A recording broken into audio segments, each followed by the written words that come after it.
So almost everyone, I can guarantee everyone in our industry has heard of this brand and most likely have either used one of their products or has hired one of their products. So today I have Ant from Digga. So thank you very much for coming on the show, Ant. My pleasure. No worries. So I hear they call you the YouTube man. Yeah. How did you? Famous out throughout Asia. That's the one. How did that name come about? Before we go any further. Yeah, it came about on an Indonesian trip. So we were going off into the Indonesian jungles to help out with some product that we were handing over. They'd bought some. It was some pretty expensive product for mulching and land clearing, and we were just there, and a couple of guys come along. You know, everyone in the village had to come and meet these Australians that were in the village. You know, it was nearly 30 odd hours it took us to get there. So by the time we got there, we were sort of a bit of a unique thing, these two white guys in this remote sort of Indonesian village. And lo and behold, a village chief came along or something, and the guy's talking, going, this guy's from Digga. And he says, YouTube. And he's going, do you do YouTube? And I said, oh, yeah, I do our product videos for YouTube. And he had seen those videos that I do about our products. So, and then, of course, another guy come along, and you just hear him say, YouTube, this YouTube guy, because they weren't very good with their English. We had an interpreter. So we had to get up the YouTube channels and show them all the YouTube videos and that sort of thing. And then in the Philippines, I'm walking up an aisle of a trade show, and it was a Chinese distributor, or not a distributor, Chinese manufacturer, and he's pointing at me and then talking to his guy next to him and pointing to him again, to me again. And as I got up there, he says, "You YouTube, you Digga YouTube, please, you stand on our stand and honour us with your knowledge," or something like that, he says. So we had to talk. So it sort of became a bit of a joke that, you know, I was the YouTube guy. So There you go. No, I met some of the guys at the Diesel Dirt and Turf, and I was telling them that we're going to probably do an interview, and they're like, "Just call him the YouTube man, yeah, stir him up." Yeah, yeah, that's it. yeah. That's it. Yeah, but I don't think in the early days I never introduced myself. I'd just go, "G'day, guys. We're talking to you about this today," whatever. So, you know, people didn't know me as Ant or Anthony or anything like that. So it was just, "Oh, you're that YouTube guy." So There you go. So you're I'm famous, the only mate. silly You're famous. brave one enough to do it. Yeah, I was going to ask you how you got lumped with doing all the YouTube stuff. Yeah, because I noticed you're on most of the videos. Yeah, I've been in and around Digga for my whole life, basically, my whole working life. And so I sort of got a fairly good knowledge of the business and the product and outside and around the product line and all that sort of thing. So I find it easy to talk. I don't, you know, if there's a camera shoved into my head, I don't get all weird and out about it all. So I just sort of lumbered into it. You know, people, as our marketing team wanted to do some videos, they said, "Would you talk about augers?" I find it very easy to talk about our product line. So yeah, I just did it. I probably struggle more when marketing says, "Here's the script, you've got to stick to this and you've got to say these words." That'll take multiple takes because it's not the way I speak, and, you know, I talk with my hands, I do all those sorts of things, and so I just be natural, I guess, and like I'm talking to a customer. So I find it quite easy to talk in front of the video. Yeah. No, I can tell. That's good. Yeah, that's a good trait to have. I noticed actually, when I talk to a lot of people, they get frightened if I say, "Hey, I just want you to jump on the camera and give a 20-second spiel on your products." They like freak out, like, "Oh, no, I can't do that." It's funny how I just pretend I'm talking to, like I'm selling you something, or I'm standing in the showroom talking to a customer, and certainly the product that I'm very au fait with, you know, I'm into ground engaging tools. That's my niche bit, is ground engaging tools and drilling tools and all those sorts of bits. So I find that very, very easy to talk about. You know, if it's some of the attachments, the obscure attachments that I'm maybe not 100% on, then yeah, I will sort of stumble over my words a little bit, or I have to, do a bit of research myself and refresh myself on some minor specs or anything like that. So Yeah. So what's your actual title there? Like, so what do you actually do at Digga? yeah, I sort of do a bit of my official title is product manager. Um, with that, I do. It's a vast. We do 72 different attachments, and then we got custom lines as well. So it's a vast product line. So yeah, sales has been where I've been most of my life in Digger and previous company, which was a ground engaging drilling company. So I've had 2 stints with Digger. So I had a 7-year stint, and then went back to the original company that I worked for, which was 10 years with those guys, and then went back for 4 years, and then Digger bought that company. So I ended up back at Digger and moved up to Queensland from Sydney. So mostly sales. I've done from sales repping to sales manager to branch manager.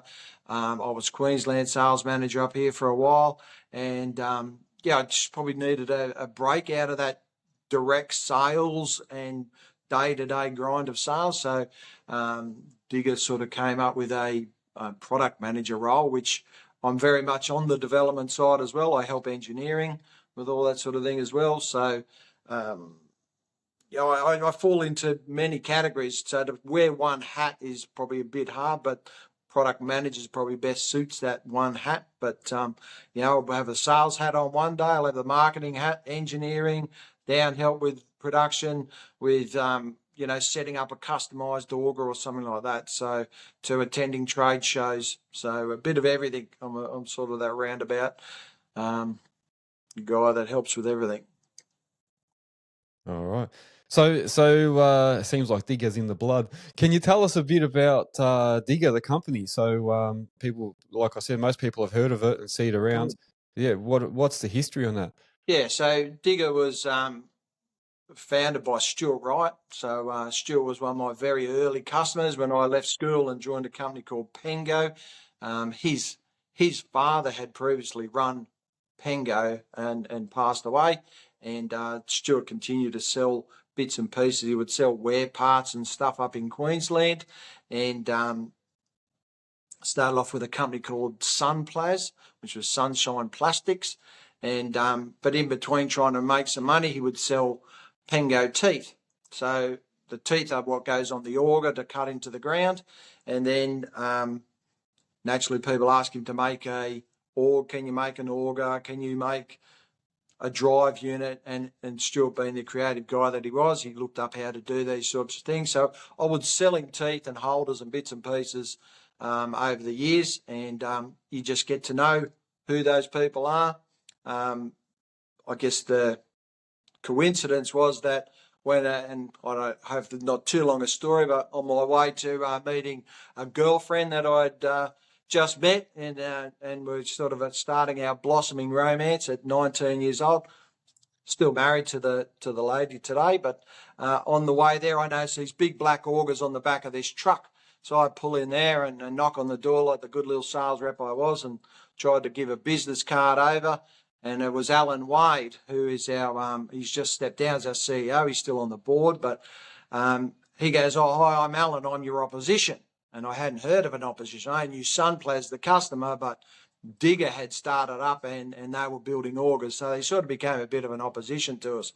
But me and Alan got a friendship going, and I would meet him and Stuart up the old Engadine Bowling Club, and got to know those guys. And fast forward, I think 14 years later, I sort of chatted with Digger and joined them as a sales rep to try and sell things in New South Wales under Alan, as Alan progressed up the ladder. And that's where I started my career with Digger, which was in 1999, I think, at the end of 99.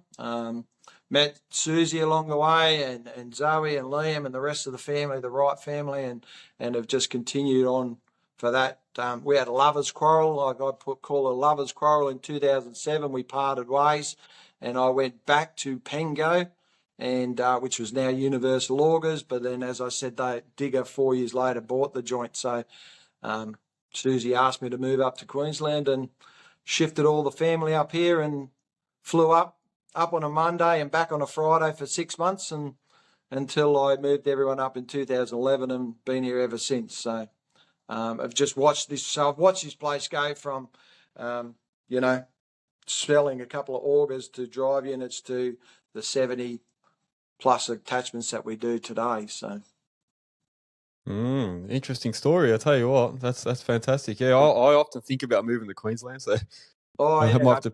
Mate, millions have at the moment. It's very crowded. Stay away. No more.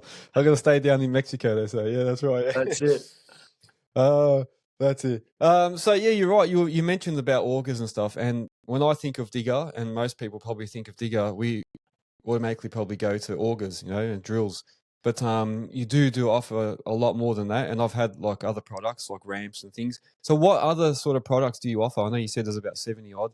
What are some of the main ones? We have a core attachment, which is our augers, drive units, trenches, sweeper brooms, so road sweeping brooms, angle brooms. We do pallet forks. We do stick rakes. We do dozer blades. So it sort of just goes on from there. Most things that you can clip onto a skid steer, we will sort of have a go at doing those sorts of things. We do bale spears for ag. We do specialised drilling equipment for the back of tractors. Ram drills. Traditionally, a tractor can't push an auger into the ground. They just gravity drop. So Digga developed a ram drill that puts a hydraulic cylinder on it and pushes it into the ground. What else do we do? Forestry equipment. So we've got a vast array of stuff that we do. So could we do more? Absolutely, we could do more. There's millions of attachments we could do, but it's trying to fit that in with the demands of what we already do now. If we could double the size of the factory, we could certainly help everyone. But we've got to be sort of pick and choose which are the important attachments to do. So. Yeah. And what if someone wants to buy a Digga product? Do you guys sell direct, or do they have to go and find a retailer? How does it work? Yeah, so we have a mixed model. So it's a bit like Apple, I guess, in that you can go to the Apple store and buy directly from the Apple store, or you go to JB Hi-Fi and buy the same Apple product. So we're much the same. If you want to deal with Digga and the Digga experience and the level of service that we provide, you can certainly come to us and we'll sell to that end user at a recommended retail price. And then what we do is we also sell through a network of dealers. So those dealers are set up throughout the country, and they buy at a wholesale price because they're stocking the product, they're promoting the product, and then that way the local guys, so if you're up in Cairns or Townsville or West Australia, wherever in this big wide world of ours, you're somewhere and you want to deal with that local dealer, that dealer will then be able to supply the Digga product to you. So we're still there to support the dealer if the end user wants to deal with us and pick our brains for whatever they're wanting to do, and then go, that's cool, thank you, I'll go buy it from John's supply shop over in Cairns or wherever it might be. Then he'll go and deal with that and buy it. So that's the sort of model we offer. It was based on before internet, before the world got smaller through phones and that sort of thing. The guy up in Cairns or far north Queensland wouldn't know about Digga unless he's told by his local dealer. So by having an agent there or a dealer, they then become our sales reps up in that area. But obviously you can jump online and search it all up a lot easier these days. So it is a changing landscape of how that all works. But we have very loyal dealers who stock and supply and back up our products. So it's a working model that still is successful today. Yeah, true. Yeah, with the power of the internet nowadays, it's changing. Do you guys also provide or or service the rest of the world, like apart from Australia?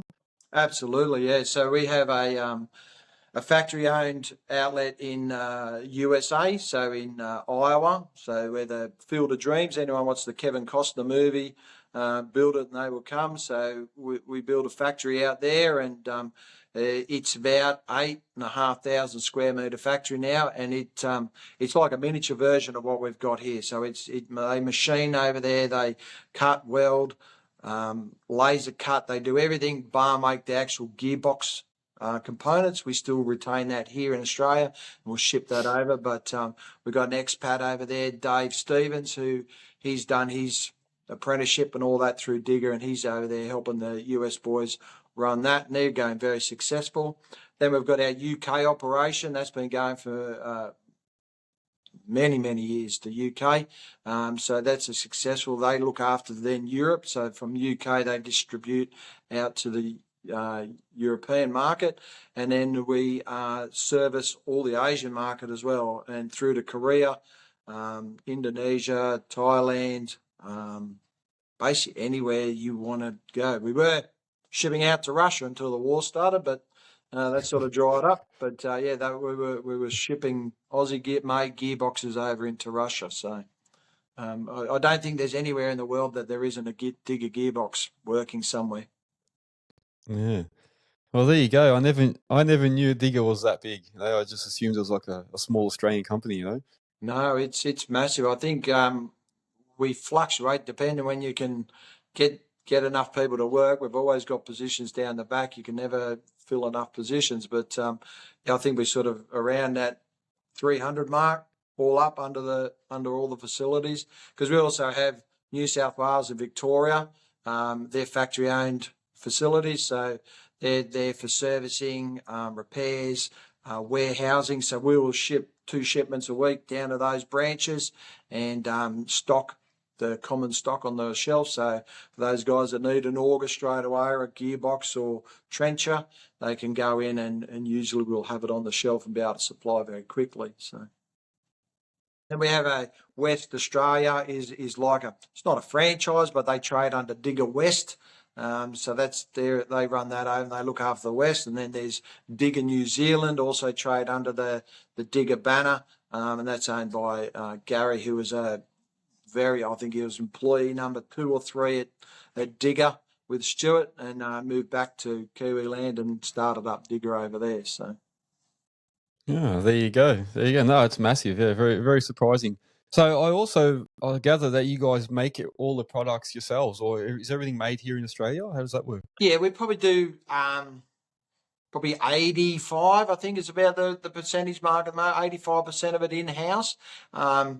Obviously, to be competitive on a world market where you've got, you can get much more cheaper product out of China or India or anything like that. For us as an Australian manufacturer to be competitive in that market, we have to be quite strategic in where what we get outside, that we don't machine in-house or to cut in-house or something like that. So there's some very high volume items that it's just not economical for us to make in-house. So we will outsource those, castings, those sorts of things, teeth. But we control that through our buying partners and all that sort of thing to make sure that the quality is where we want it to be. But obviously with the volumes and that, would have to be 5 times the size that we are to be able to produce all that in-house. But like we experienced through COVID, when the world just shut down and, chain supplies dried up and all that sort of thing, we have the ability to make about 92 to 93% of it in-house. So if we can't source from somewhere, we can turn that part on and produce it in-house. So we proved that we were very sustainable through those sort of periods where international shipping, both in and out, dried up and we couldn't do anything, and we were able to maintain our supply. If anything, we grew in our supply demands because people couldn't get imported products. So Yeah, that's a fair point, actually. Yeah, that's right. And what about, so we spoke about products that you supply and that. Do you actually hire as well? Do you rent stuff out or you just sell? look, some of our really large drive, we have a big drive unit range. So,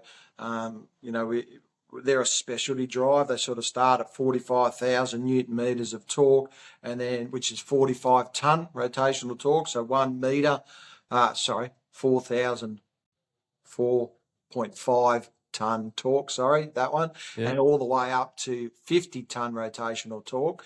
So that's 1 meter from each center. That's how much power it's got. So, those drive units we tried to hire because they're quite expensive. They're close sub 100,000, and some of the big ones are just over $100,000. So there's some guys that need it on projects. So we sort of toy with that, but it's not our game to be a hirer. So it then competes with some of our customers which are hiring. So our product is available through all the usual hire equipment hire places, dry hire and wet hire places. So we don't tend to. Yeah. Yeah. And you mentioned like servicing and repairs and stuff. So do you guys actually service your own stuff as well? Absolutely. So we have a sort of under the Digga umbrella. There's obviously the Kanga loaders, which is the little mini loaders, and under that as well is Massa, which is our service division.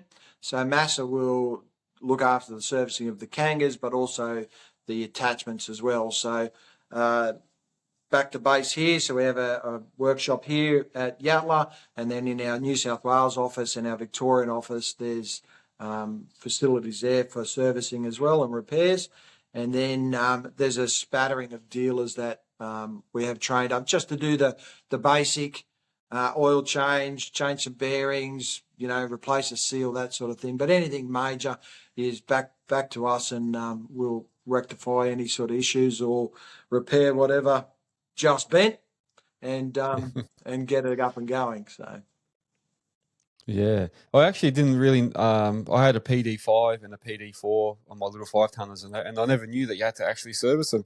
And then, no, one day someone said to me, "Have you changed the oil in that thing?" And I was like, "No." And then I think what hinted was that the seal started leaking, and then they're like, "You should go get it serviced." And so I had to go and I called Digga, and they said, "Yeah," and they bring it in, and they put a new seal and did the oil. And then after that, I realized like, yeah, you're supposed to actually change the oil on these things. I don't think a lot of people probably don't know that. no, 100 is the most common misconception, is that people think the oil from the host machine travels through the gearbox and comes back out, but that gearbox is a sealed off unit, and it's like a differential on a car. It has its own oil, and it needs maintained, especially with the life that a gearbox goes through with the big loads. You're getting all those teeth pushing together at the planetary, so it'll break down that oil. Despite that we use, extreme pressure gear oil and a high quality oil, it does break down over time and needs to be replaced. So,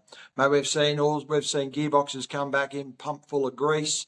Guy drilled and tapped his own grease nipple in, going, "You silly buggers forgot to put the grease nipple in," and he's pumped that thing full of grease, and but it worked.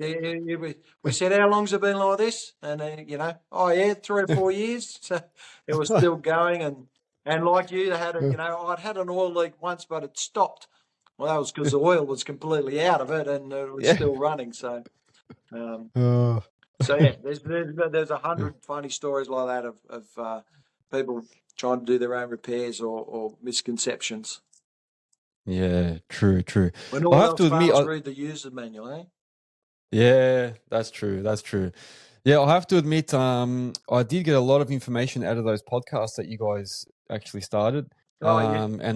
and watching some of your videos. So obviously, you're not a newcomer to the podcast world. What happened with those podcasts? So you guys kicked it off, and then I haven't Yeah, I seen don't anything. know. It was that was myself, Lionel, and Alan Wade, and it's I don't know. I guess you're asking me questions, so I find it quite easy to talk. But when we'd sort of sit down there, you go, "So funny story, Ant," and you go, "Well, I can't think of a funny story to tell now." So I don't know Yeah, whether we ran out of stuff to say. We tried to ask what people want us to talk about and that sort of thing, and but yeah, it's sort of, and I guess maybe work life and life got in the way, and it was just, we'll have to get back to that, and didn't quite get back yeah. to it. So But yeah, it's, a few guys have commented that they'd like to hear it again. So I guess we'll have to prod Lionel. He's the director, and get him to see if he can get me and Alan behind a microphone again, or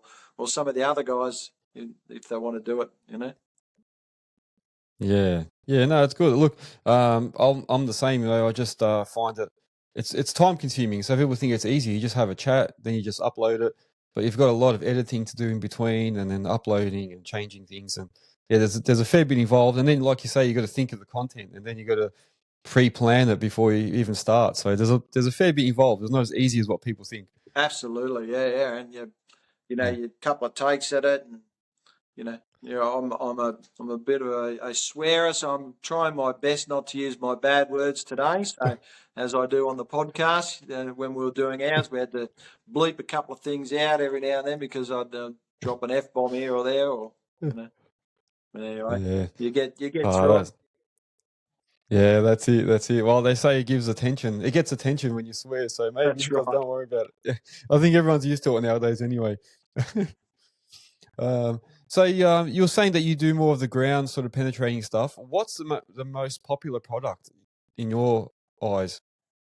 As in that we sell.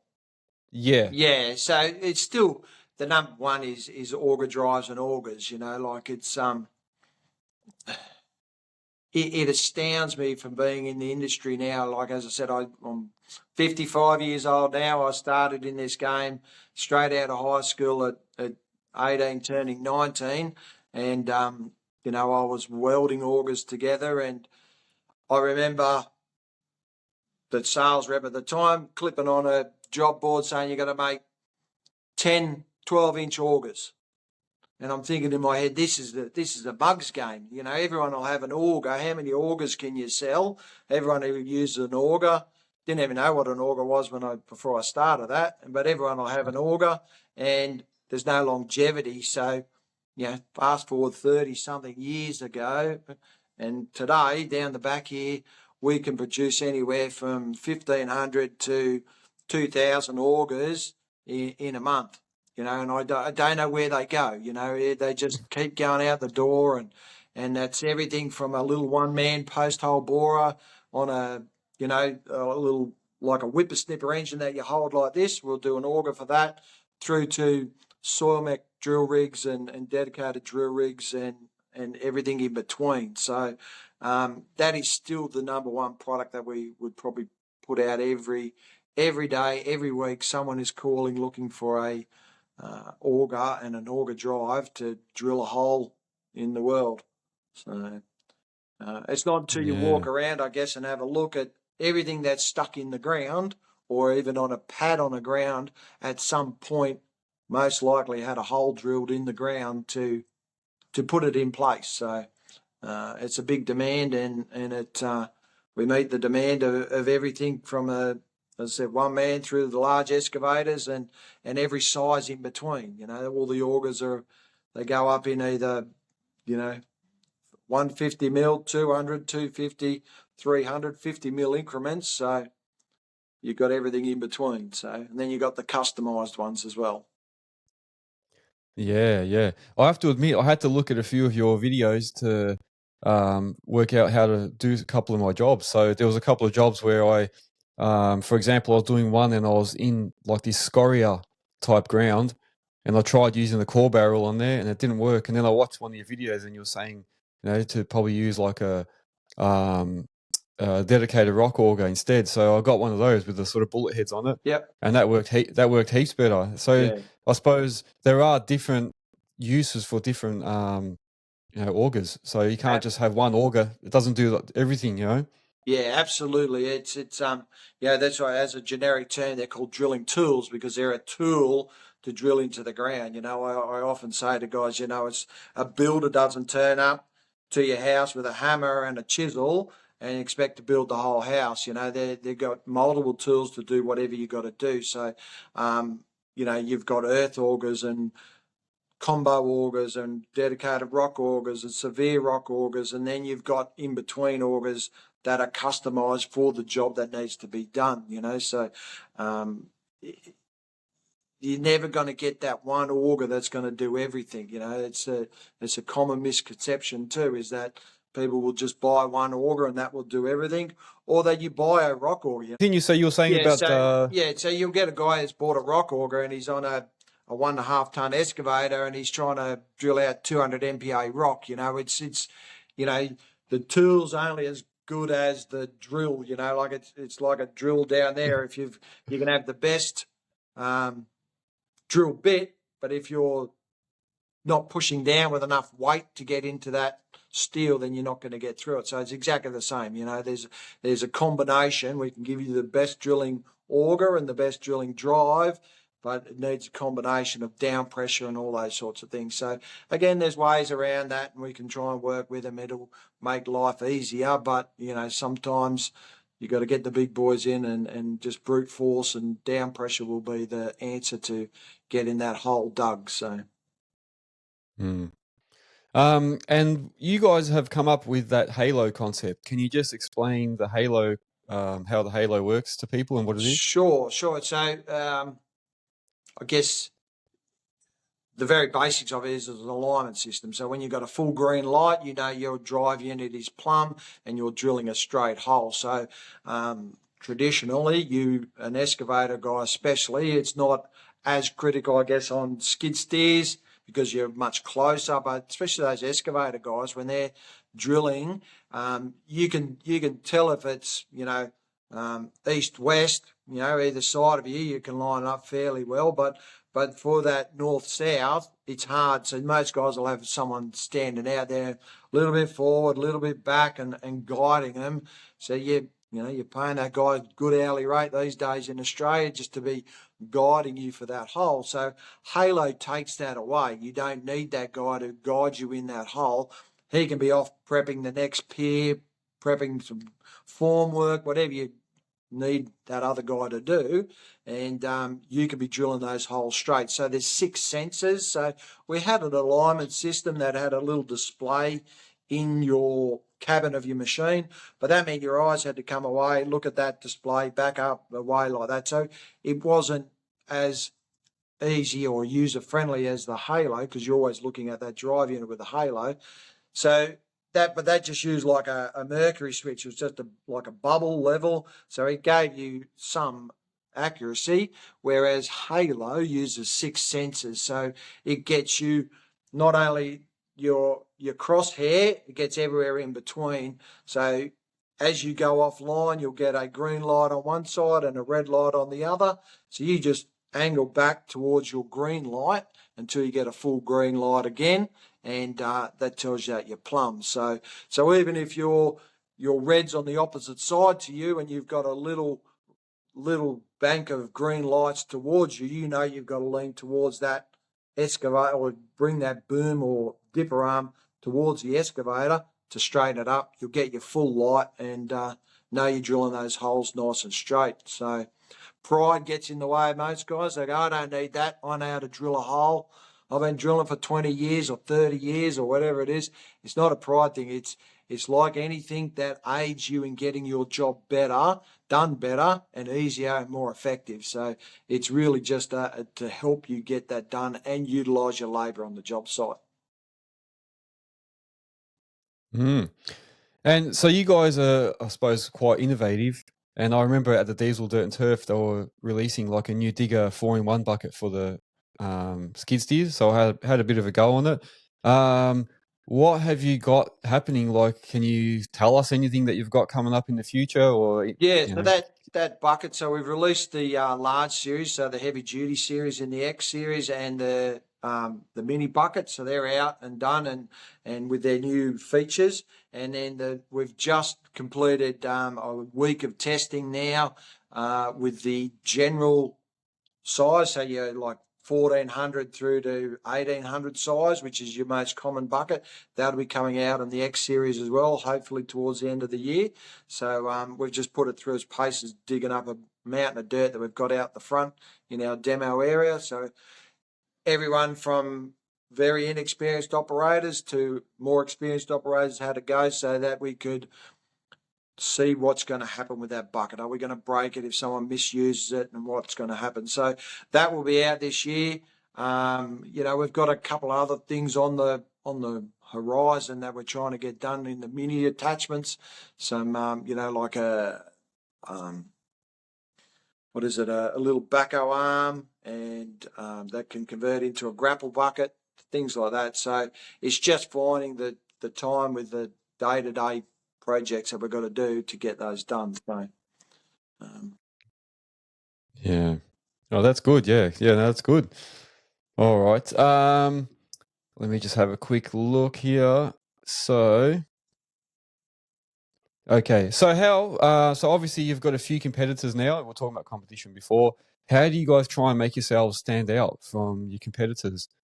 I guess we can all talk about the quality, but the quality from around the world is getting better as well. Like it's not as, you can get good quality if you search out good quality. So I guess what really stands us out is our service, our commitment to the customer, our commitment to finding out what the customer needs, and then finding that solution for the customer.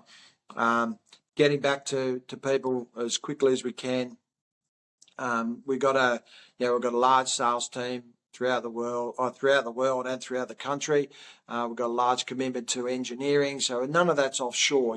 It's our commitment to the product is, I say, second to none. We will stand by our product, and if we're at fault and we've mismade something, we stand by it. We don't stand and argue and go, oh yeah, but the sun come up on the east today, so there's no warranty. We will stand by it, and then a lot of times, even if it's not warranty, we don't leave someone out high and dry and just go, bad luck, you stuffed up, you're up for $1,000 repair.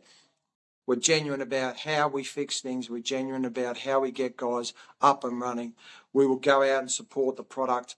We went up Port of Brisbane only a few months ago. Guys having lots of troubles. Had lots of people out telling him how he's got to do it. But myself and Steve Goff, who's another product specialist and hydraulics guy, we went up, we helped this guy, and it was like flicking a switch on for light of just techniques of how to get the job done, where little things that he can fix, got him into a different drive unit, got him in a high-performance drive unit, and they were just blown away that these guys would come up and do that.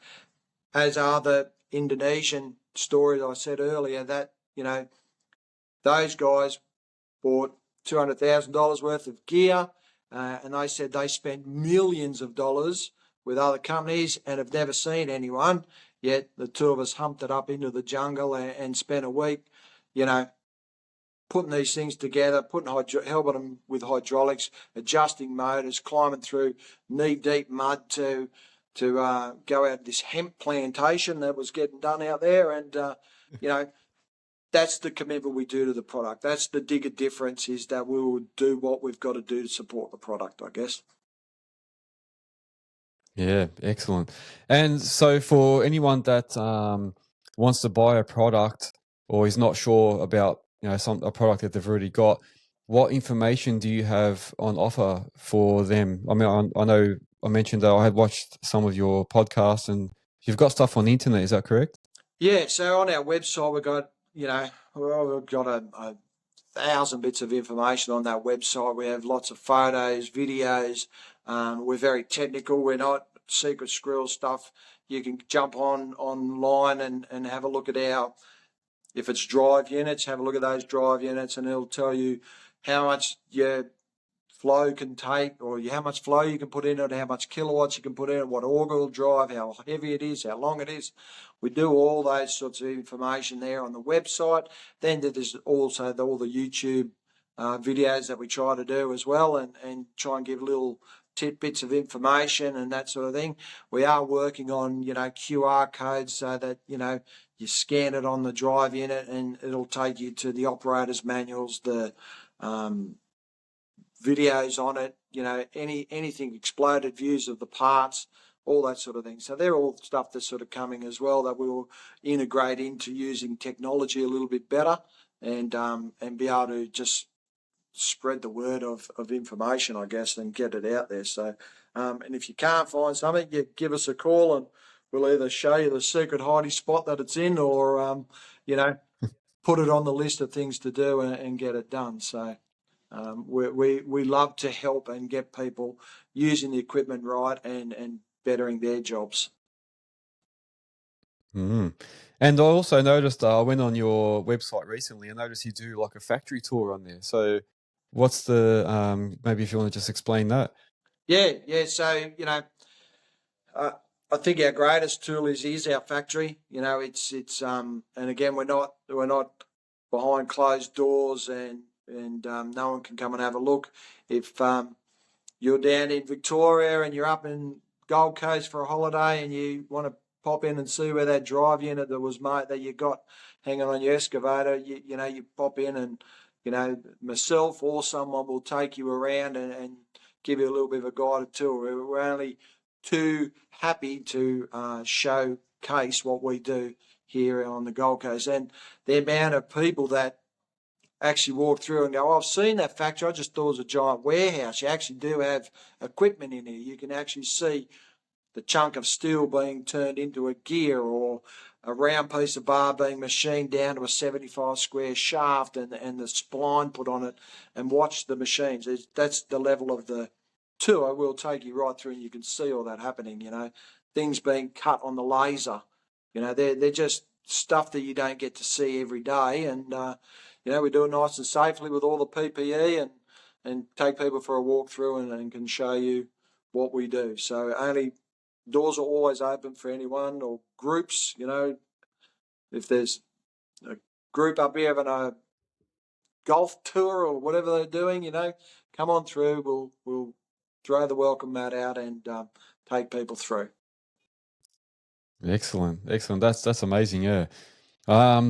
Now I have asked a lot of questions. Is there anything that you want to add, or if there's anything that you want to ask, or have I missed something that you probably want to talk about? No, I think we've covered most of it. I'll probably Yeah. talk too much, but no, I think Digga's just been here for a long time, and will be here for a long time, and we're always here to help. And if you've got a problem and you need a solution for drilling or any of our other attachments, we're only a phone call away, and staff all up and down the East Coast and around the world. So only always here to help and give them the Digga experience.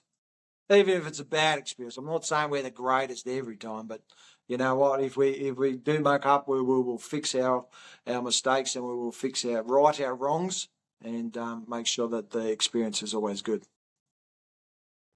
Excellent. Now, if listeners want to find out any other information, what do you guys do? Are you on socials? What social Yeah, I platforms think are on you all on? the social platforms. So there's LinkedIn, there's Instagram, Facebook, there's the website. That's got all the links as well. Obviously the YouTube channel, there's a multitude of stuff on there, and I think we're doing some more filming in the coming weeks. So we'll get back out with those. So yeah, anywhere, any social media there or platform that you go on, you'll find something to do with Digga there. Otherwise, digga.com, and it'll spread you out from there. Yeah, that's it. Excellent. All right. Well, thank you very much for your time, Ant. I My appreciate pleasure. all the information. Yeah, thank you. And guys, thanks for listening.